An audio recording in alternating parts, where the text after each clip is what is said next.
Happy New Year! And with the new year comes a new you, right? Well, not quite. While that's ambitious and well intended, it's not exactly accurate. In 2019, Strava conducted a study that found 80% of people who set New Year's resolutions quit within the first 2 weeks. And the second Friday of January has actually been dubbed Quitter's Day, which news to me, I'd never heard of that. But since the most popular New Year's resolutions of 2024 were eating healthier, 46% of respondents, exercising more, 42% of respondents, and losing weight, 37% of respondents, according to a Statista poll. And considering that I have been in the health and fitness profession and working out myself for the past 10 years, I'm going to talk about why most New Year's resolutions fail and what to do instead in order to experience more success or to increase the likelihood of experiencing more success.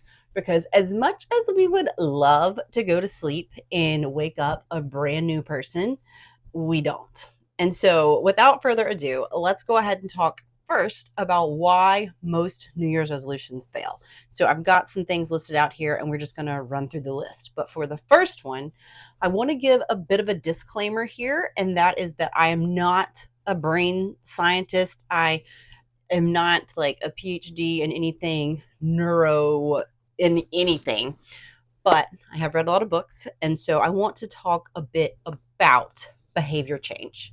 Behavior change in and of itself, which is what is required in order for us to oftentimes reach these New Year's resolutions, is hard. As you know, age old saying, if it were easy, everyone would be doing it. And James Clear has written a really great book called Atomic Habits. And if you haven't read it, suggest picking it out. I'll make sure to link it if you would like to do that.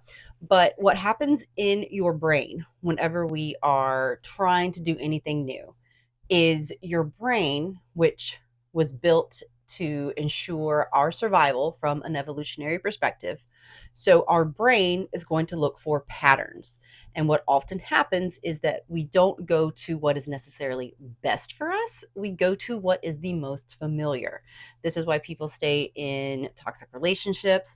This is why it's so hard for you to start a workout habit. This is why it's so hard for you to stop getting takeout whenever that's been the norm, or to change your eating, because as far as your brain is concerned, the things that you have been doing have ensured your survival to see another day.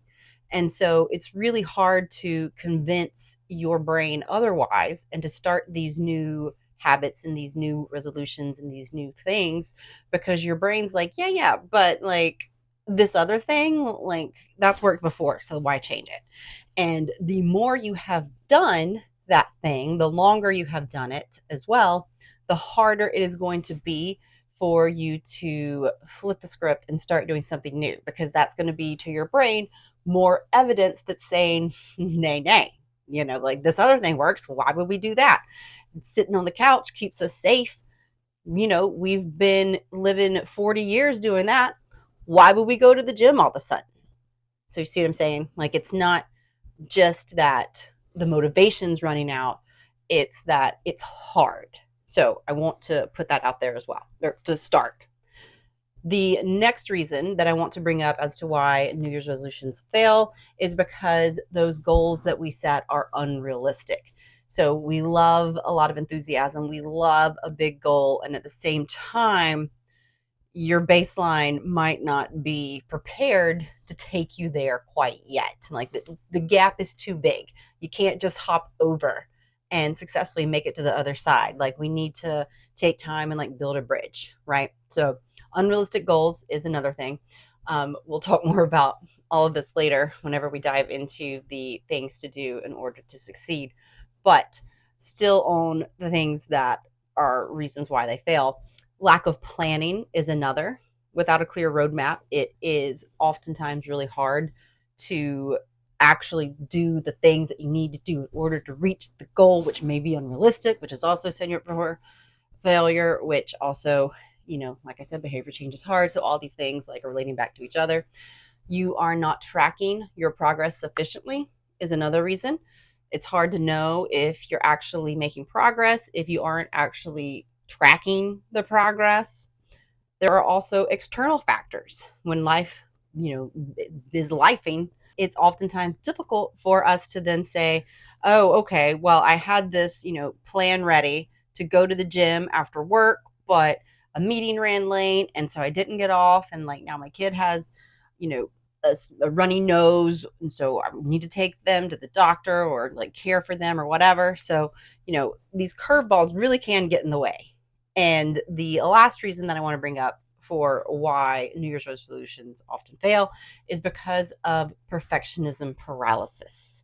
All right, all my people pleasers, we need a plan. We need it to be precise. We need the conditions to be right. And oftentimes, if all those dots don't connect and the stars don't align, then it keeps us stuck. So, those are the reasons I have for you as to why most New Year's resolutions fail. So let's talk about what to do instead in order to help you succeed this year and moving forward. We are going to do a bit of reverse engineering here. So, like the things that we spoke about are the reasons why people fail. We're going to talk about how to take those things and make them things that work in your favor, not to your detriment. And so, since we started talking about behavioral change, I again want to bring up Atomic Habits and talking about habit formation and the 4-phase process. And it's the habit loop, according to James Clear, is the cue, craving, response, and reward. So, for example, a cue would be setting your gym bag out.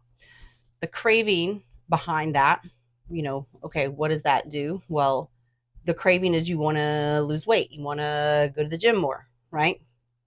So your response would, in an ideal scenario, be that you pick up the bag, you go to the gym, and you work out. Then your reward is going to be something like watching your favorite show or calling your best friend or doing something that makes you feel good. So what this does is it gives you a system to actually follow in order to help you create these new healthy habits or these new resolutions, right?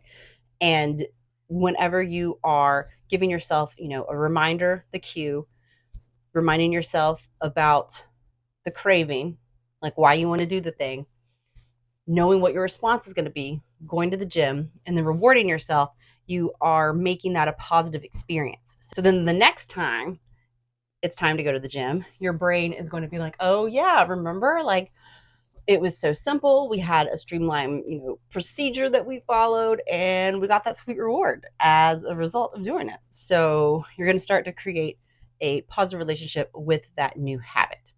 The next thing that I want you to do, and we talked about how unrealistic goals can be a reason that New Year's resolutions fail, is to be realistic with your New Year's resolution. And a way to do this is to set 3 different resolutions, or 3 different like types of goals rather. So we have 3 different categories. So we have a goal category that you could do today, right? You could go out, you could do it, no problem. We then have the category that are goals that are achievable, but they're going to require a little bit of stretch, a little bit of change, right? This is the sweet spot. This is where we want to put like the majority of them. And then we have the top of the line, creme de la creme. This is the ideal scenario. This is my BHAG, which is an acronym for big, hairy, audacious, or ass goal. And that's like a huge goal that would be like a big stretch. And so you want to have all 3. So whenever we do the goals that are achievable right now, boosting your confidence. That's telling yourself like, hey, you can do this, right? Like you can do things, like you are doing them. And so it's giving you the encouragement and the proof, the validation to say like, all right, well, let's try this other category. Some that's going to require a little bit of stretch. Like I said, this is the sweet spot. This is where you really start to grow. This is where you really start to work on those new neural pathways in your brain, those new connections, those new patterns that are going to help you solidify those new habits. And then we have the creme de la creme, the top of the line, the BHAGs, and those are goals that are going to be there for you when you're ready to start to like pull them in and start to like do pieces of them. So we're always working towards it, but We're using different types of goals and different levels, if you will, to help you get there. The next thing that I want you to do in order to set yourself up for success in achieving your New Year's resolutions and or goals is to give your goals, each one of them, a why. I'm going to give you an example. Wanting abs is not enough of a reason. It's not a big enough why to keep you going to the gym, right? But what is a big enough why is wanting to be healthy for your kids. And whenever you are doing it because you want to be healthy, you want to be around to see them grow, you want to, be able to play with them and be really involved, you want to set a good example, then that is a big enough why to keep on keeping on. And the result of that consistency and that continued effort is the aesthetic goals will probably come. You will probably get stronger. You will probably start to drop some weight because you're being consistent, because you have that strong why. The next thing, we talked about not planning as a reason that most New Year's resolutions fail. So you want to plan. Yes, I knew you knew that we were going to go there. This can look like planning workouts in your calendar. This can look like making time to meal prep. This can look like a lot of things depending on you and your goals, but it's important to make sure that you have that plan. I like to think of whatever my goal is and then do some reverse engineering on that. So from the goal that I would like to have it like end goal date. So from the end goal date, I then work backwards in order to see like, okay, if I want to run a 5K in March, what needs to happen in February, January in order to prepare for that? Just for an example. I also want you to, this is the next thing, have a plan B because life is going to happen. Like we talked about, external factors, unforeseen circumstance. And so, for example, if let's say your goal in the new year is to work out for an hour 3 times a week, but your meeting runs late and now you've only got 30 minutes and you don't know what you're going to do, which sidebar, main bar, I have a workout vault that has workouts listed by time, whether that be 15 minutes or 30 minutes or 45 minutes. Even got some that are an hour in there, and I am continuously adding to it. They are all organized not only by time, but also by your focus, whether that's upper body, lower body, full body, body weight. And so if you are interested in that, I would like to offer it to you for free. You can check it out in the show notes and get it there. So that way, you will never have to worry about what do I do when I don't have any time because it'll just tell you bada bing, bada boom, simple AF.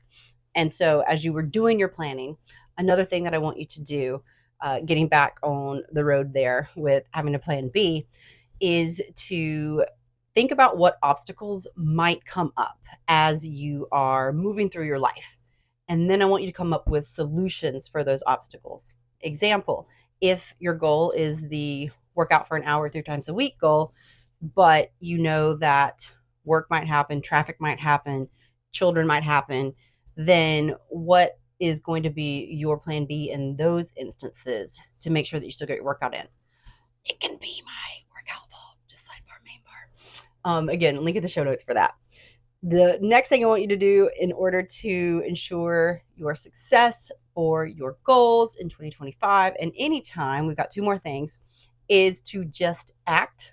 I know that a lot of us who are perfectionists are in the mindset of, like I said earlier, it has to be perfect. It does not. And that analysis paralysis is a real thing. But as you know, gentle, loving reminder, we learn best by doing. You do not want a surgeon who has read about performing an appendectomy and planned for it, right? You want a surgeon who has done a lot of them. Ideally, dare I say, a shit ton. I want you to know what you were doing. And as we're relating that to your workouts, same thing. And your meal planning, same thing. If you start to do it, and when you start to do it, you will then start to get better at it.